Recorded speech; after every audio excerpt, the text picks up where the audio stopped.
la capa que da origen a estos tejidos. ¿Y cómo a partir del mesodermo se forman estos tipos de tejidos? ¿Cómo es que se forman? De entrada yo tendría que recordar un poquito sobre, cuando hablo de mesodermo, cuántos tipos de mesodermo conozco, ¿no?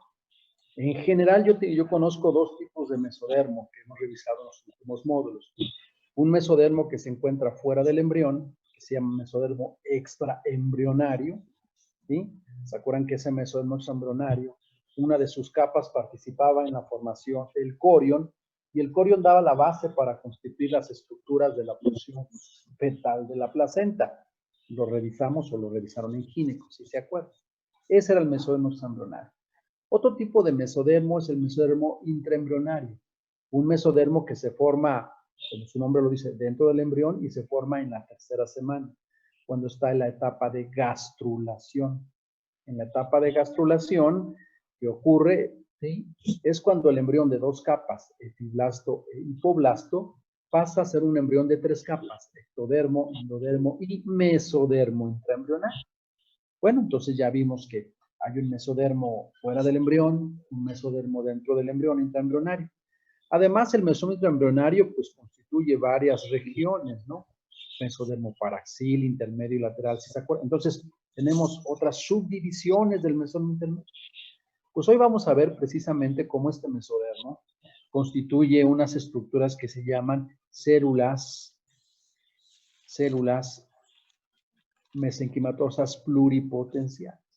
Yo siempre les he comentado, cada vez que alguien les comente en embriología que es un mesénquima o las células son mesenquimatosas, quiere decir que estamos hablando nosotros de un tejido embrionario, sí, pero indiferenciado.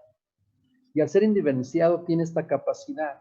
¿Cuál? La capacidad de ser células pluripotenciales, que tienen la capacidad de transformarse en diferentes estirpes o tejidos, ¿ok? Entonces, las células mesenquimatosas pluripotenciales que provienen del mesodermo intraembrionario pueden convertirse en células del tejido conectivo, del tejido adiposo, del tejido muscular, del tejido cartilaginoso y ahorita nos interesa del tejido óseo. Vamos a ver entonces cómo estas células forman un tejido óseo, cómo forman un hueso. Las células mesenquimatosas pluripotenciales, ¿ok? Que provienen del mesodermo, ¿qué? Intraembrionario. De sus diferentes regiones, sí, paraxil, intermedio y lateral. Bueno, no de todos, lo vamos a ir. Bueno. Estas células mesenquimatosas pluripotenciales se convierten entonces en tejido óseo. ¿Cómo sucede? Pues el tejido mesenquimatoso, ¿sí?, que forma un hueso, nunca lo hace en espacios que no existan, en espacios vacíos. Generalmente el tejido óseo se forma a través de células mesenquimatosas, sí, pero en zonas previamente ocupadas por algún, esto es importante, tipo de tejido conjuntivo menos especializado, ¿ok? A diferencia de otros tejidos, donde tenemos un tejido y se diferencia hacia, por ejemplo, el neuroectodermo o el epitelio del tracto digestivo o respiratorio. A diferencia de esto, los huesos tienen que diferenciarse a partir de tejidos, ¿sí?, que ocupen un espacio pero que estén menos especializados. ¿Ok? Esto quiere decir que si yo tengo un tejido, un blastema, un mesénquima,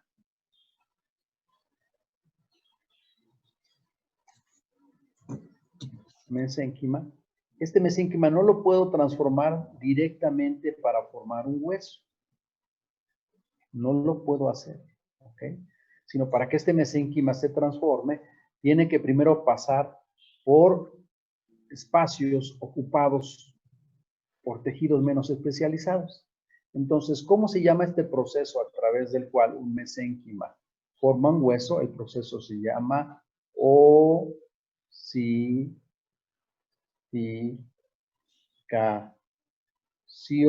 Proceso de osificación. Y como tiene que empezar este proceso de osificación a través de espacios ocupados por algún tejido conjuntivo menos especializado, pues resulta que el mesénquima puede seguir dos vías para formar un hueso. Una de esas vías se conoce con el nombre de intramembranoso.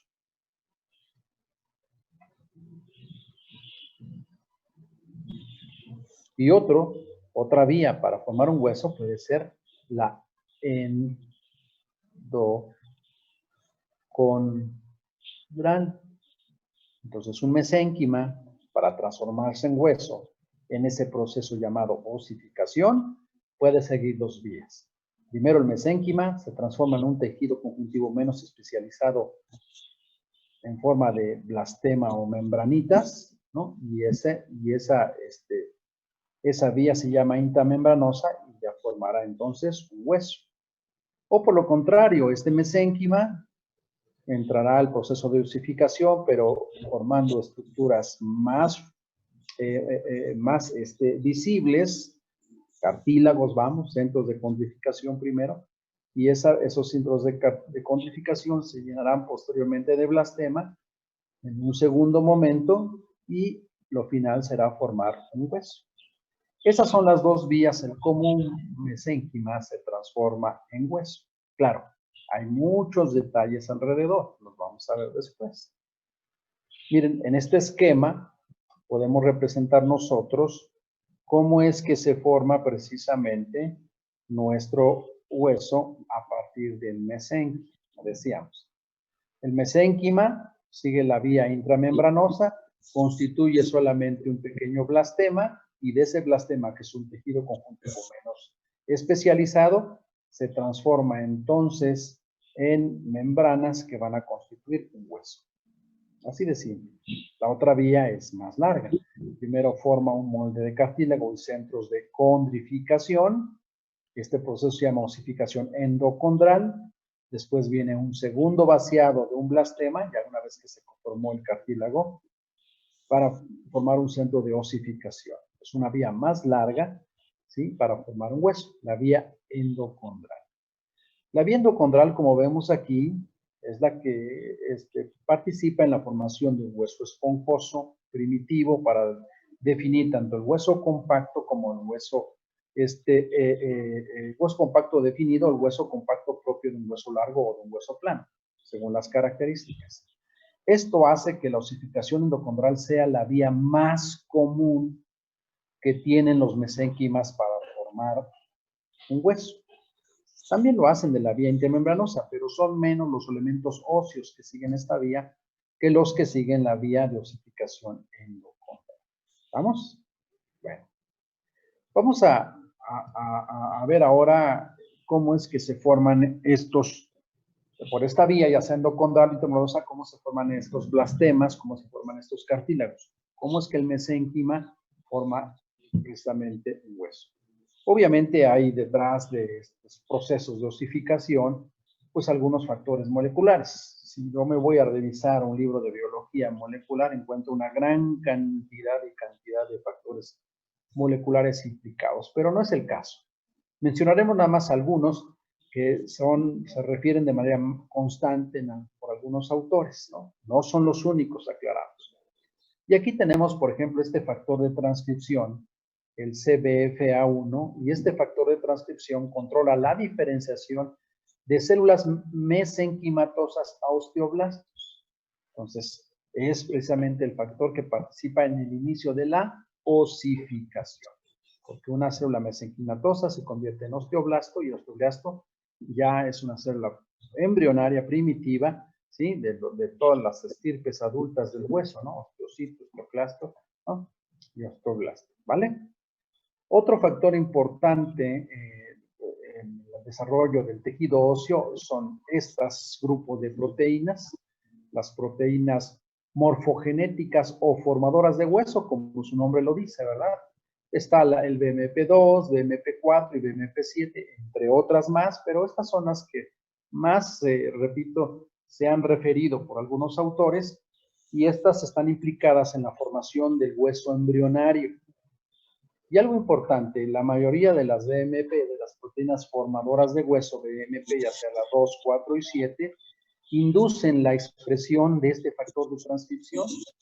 Ya decíamos que CBFA1 es el factor fundamental para que una célula mesenquimatosa se transforme en osteoblasto.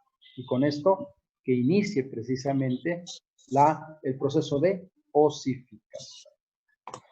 En tercer lugar, ¿verdad? Vamos a mencionar otro factor, y este factor son unos genes que ustedes ya conocieron, ¿no? Conocimos desde que veíamos en biobásica. Son unos genes de caja homeótica del grupo de los llamados genes Hox.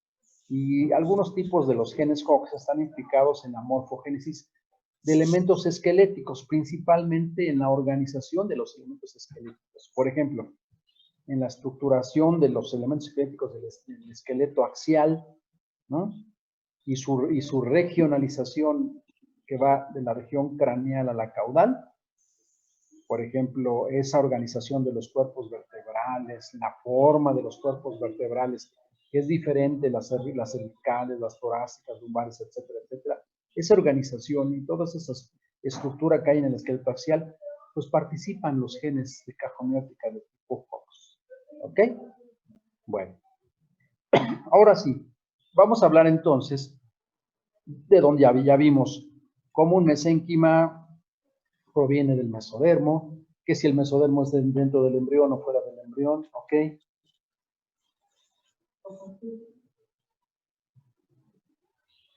Que si el mesodermo viene de adentro o fuera del embrión, que si viene dentro del embrión, de qué tipo de mesodermo es, que si es intermedio, que si es paraxil o si es lateral, ¿no? También vimos que esos mesodermos, para convertirse en osteoblastos, necesitan de factores moleculares y que esos mesénquimas pueden seguir dos vías de osificación. ¿Ok? Ahora, ¿en dónde se encuentran estos mesénquimas? ¿En dónde se encuentran los mesénquimas que siguen estas vías, que forman los osteoblastos, que son objeto de acción de sus factores moleculares? Provienen de tres sitios diferentes. Por eso podemos decir entonces que el sistema esquelético, los huesos generalmente, ¿sí?, provienen o su origen embrionario está en tres sitios diferentes. Uno de ellos es el mesodermo paraxil. Ahorita vamos a recordar que es el mesodermo paraxil. Otro es el mesodermo lateral somático. Vamos a ver por qué de los laterales solamente el somático. ¿Ok? Y otros son las células de la cresta neural. Las células de la cresta neural. Miren, en esta imagen que tenemos aquí estamos ilustrando precisamente un mesodermo, perdón, un embrión trilaminar, prácticamente terminando la tercera semana, iniciando la cuarta semana, y hay varias estructuras que yo puedo identificar. Aquí en medio yo tengo el tubo neural, la notocorda. Estas estructuras que están aquí en color rojo representan una de las porciones de lo que es el mesodermo intraembrionario. Estas estructuras voluminosas son los somitas. Ahorita vamos a hablar que es un somita. Las porciones mediales de esta región es el mesodermo intermedio. Y por último, las regiones laterales, representadas aquí en color azul y en color rosa. ¿Por qué en dos colores? Porque recordemos que el mesodermo intraembrionario lateral se divide en dos hojas. Una hoja que va, como vemos aquí, acompañando siempre al ectodermo superficial y es la hoja somática. Y otra hoja que acompaña al endodermo y es la hoja esplásmica. Entonces los podemos ubicar fácilmente. Decimos que el sistema esquelético se desarrolla a partir del mesodermo paraxil. ¿Qué forma el mesodermo paraxil? Los somitas. Entonces son estos. De aquí, de este mesodermo paraxil, se van a formar gran parte de los mesénquimas que han de constituir algunos elementos óseos. Número 2, mesodermo lateral somático. Me voy al lateral. ¿Cuál es el somático? ¿El rosa? No, ¿verdad? Porque ese se va al endodermo. Entonces es el azul el que acompaña al ectodermo. De este mesodermo lateral somático también va a haber elementos, ¿sí?, que van a formar mesénquimas, que van a constituir elementos óseos. Y por último, el origen que nos falta son las células de la cresta neural. ¿Qué son las células de la cresta neural? Las células de la cresta neural son precisamente áreas especializadas que nacen igual a nivel de la cuarta semana. Recordemos. Aquí tenemos el ectodermo superficial.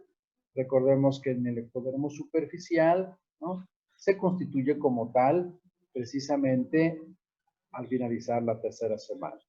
El ectodermo superficial, que estoy pintando aquí, se relaciona con una estructura medial que se conoce con el nombre de notocorda. Entonces yo pinto aquí la notocorda. Muy bien.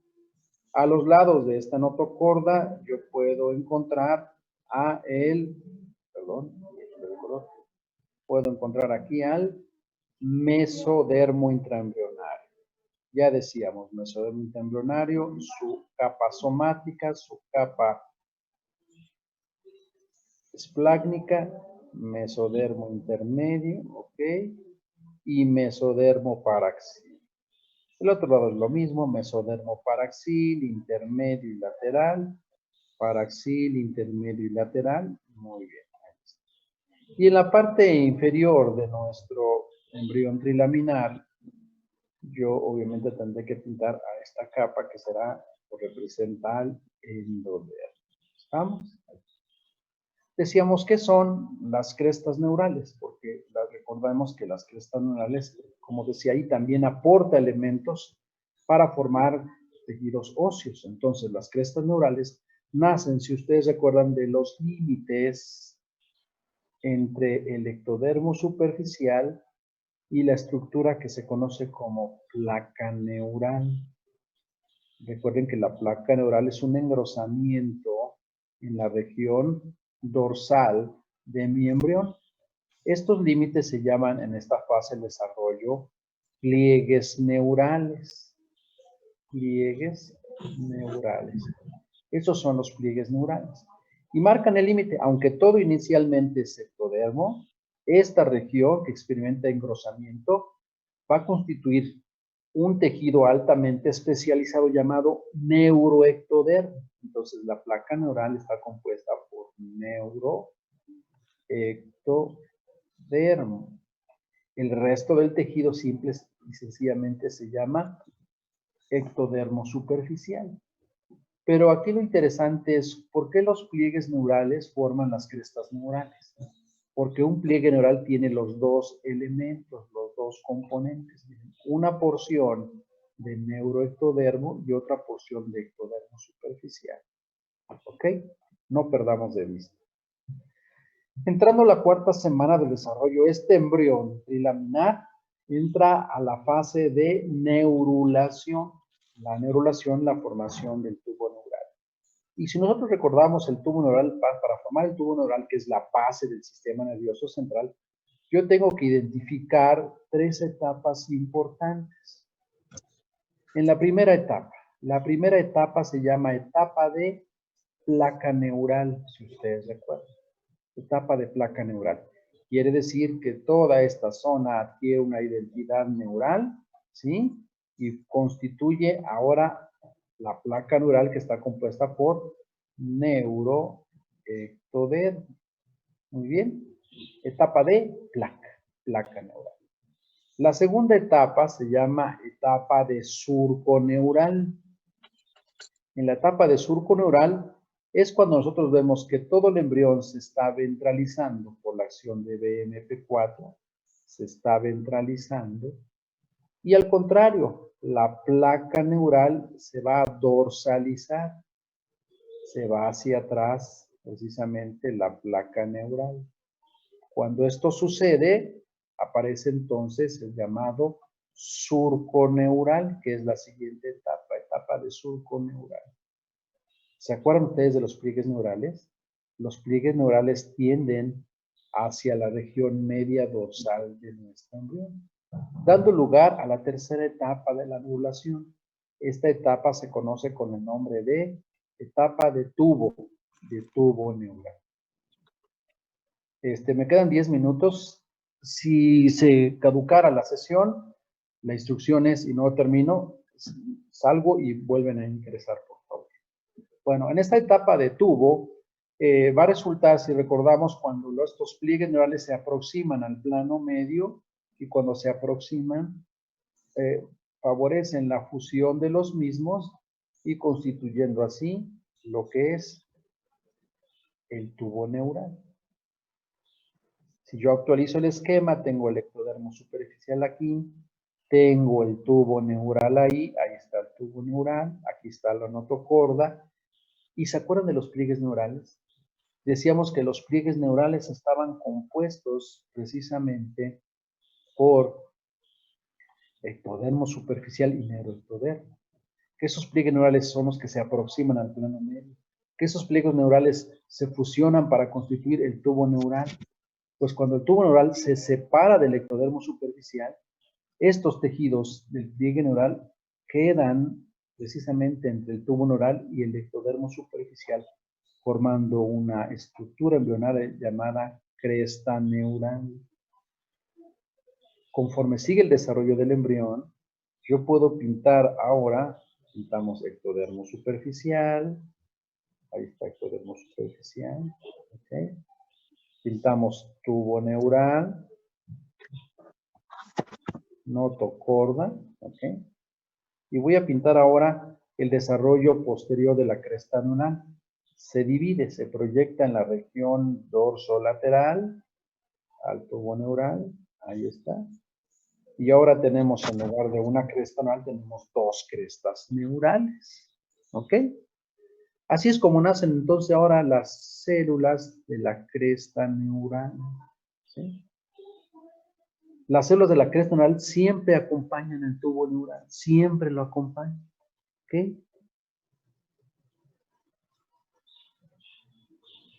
Siempre lo acompañan. Si yo dibujo un embrión,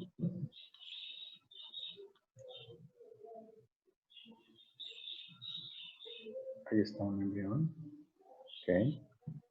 Voy a intentar dibujar algunas estructuras que ustedes ya conocen. Intestino primitivo.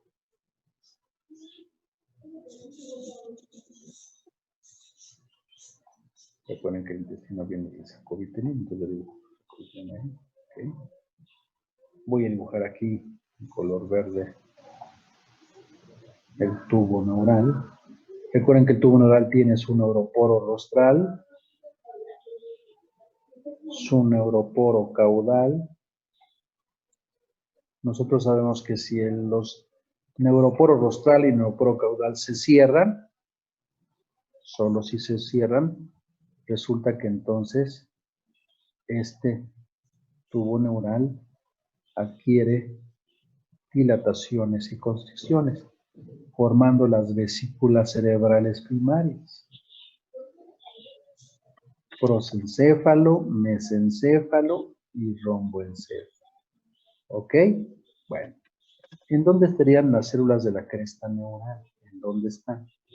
Las células de la cresta neural yo las voy a ubicar siempre acompañando en pares a mi tubo neural.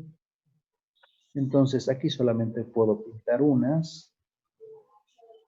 Las del otro segmento no las podré yo observar, pero se organizan siempre a los lados de mi tubo neural.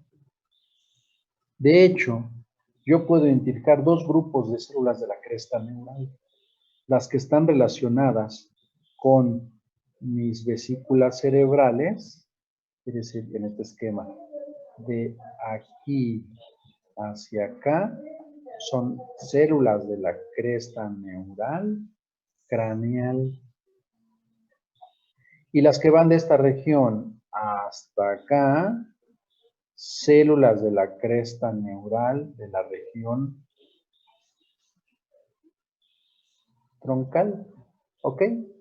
Y entonces veo cómo se van formando las células de la cresta neural, ¿verdad? Y veíamos que estas son estas células de cresta neural son otro tipo de células que participan en los elementos óseos.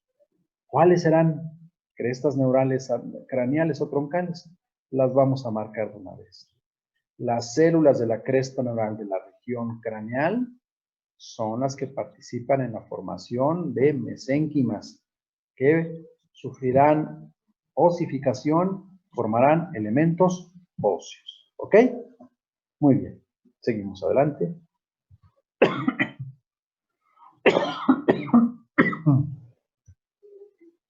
Bueno.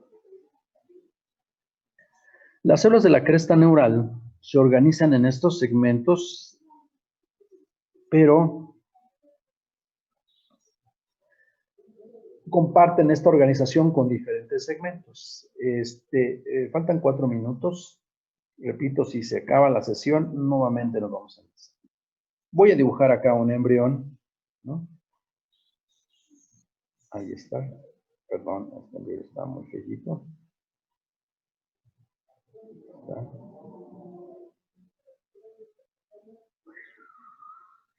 Sí, si me quiera, pues quedó mejor. Intestino.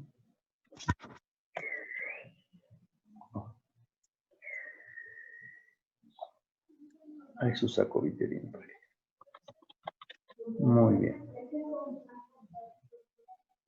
Vesículas cerebrales.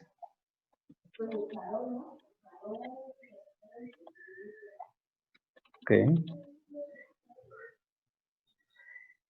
Muy bien. Ok. Y vamos a formar. ¿Dónde ubicamos cada una de las situaciones? Dijimos mesodermo paraxil, mesodermo lateral somático y células de la cresta oral son las estructuras que determinan los elementos óseos. Repito, mesodermo paraxil, mesodermo lateral somático y células de la cresta oral. Te dijimos que no todas, solamente las de la región craneal. Pues vamos a hablar de los primeros elementos que forman precisamente los primeros orígenes de que forman los elementos óseos y nos referimos al mesodermo paraxil. El mesodermo paraxil, que veíamos que estaba a los lados de la notocorda, va a formar unos segmentos que se llaman somitómeros. Los somitómeros son segmentos en toda la región dorsal de nuestro embrión, perdón por la raya esta. Llegan a formarse hasta 44 pares de somitómeros. 44 pares de somitómeros. Y del quinto al sexto par de somitómeros, 1, 2, 3, 4, 5, de aquí hasta el último par de somitómeros, los somitómeros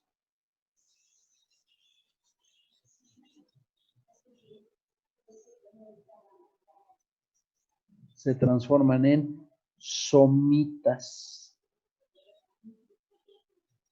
Los primeros pares o segmentos de somitómeros, del 1 al 5, 6, no forman somitas, solamente del quinto, sexto par hasta la cola del embrión forman somitas. Ahora, ¿qué es un somita? Son estructuras voluminosas, tanto que inclusive sobrepasan a veces el dorso del embrión, lo sobrepasan. ¿Ok? Y estos grupos que sobrepasan, estas estructuras voluminosas que sobrepasan el dorso del embrión, son los somitas. ¿Se acuerdan cuando veíamos en embrión básica que los somitas nos ayudaban en el periodo fetal a establecer las características? Y decíamos que había horizontes del desarrollo. Decíamos, un somita de 20, perdón, un feto de 20 somitas tiene tales y tales características. Un feto de 30 somitas tiene tales y tales características. ¿Ok? Entonces los somitas nos ayudan para eso. ¿Estamos? Bueno. Pues estamos por terminar precisamente la primera sesión, falta menos de un minuto, y ustedes ya tienen, les sugiero que vayan a Classroom, a la clave que tenemos, y ya tienen una primera actividad. Esa actividad la tienen que desarrollar y la van a entregar precisamente antes de la 1:30. Y a la 1:30 nos volveremos a enlazar. A la 1:30 nos enlazamos. Por favor, para la siguiente sesión. Entonces, ahí viene la hora que hay que entregar esa sesión para que ustedes lo tengan. Díganme. ¿El mapa es en Word o se puede hacer a mano y enviar? Lo van a hacer a mano en su libreta, le sacan una foto y lo suben. Todo es a mano en su libreta, lo escanean, nos sacan foto y lo suben a la pantalla. Todo. ¿Ok? Está bien, gracias. Muy bien, pues nos vemos ahí, nos vemos a la 1:30.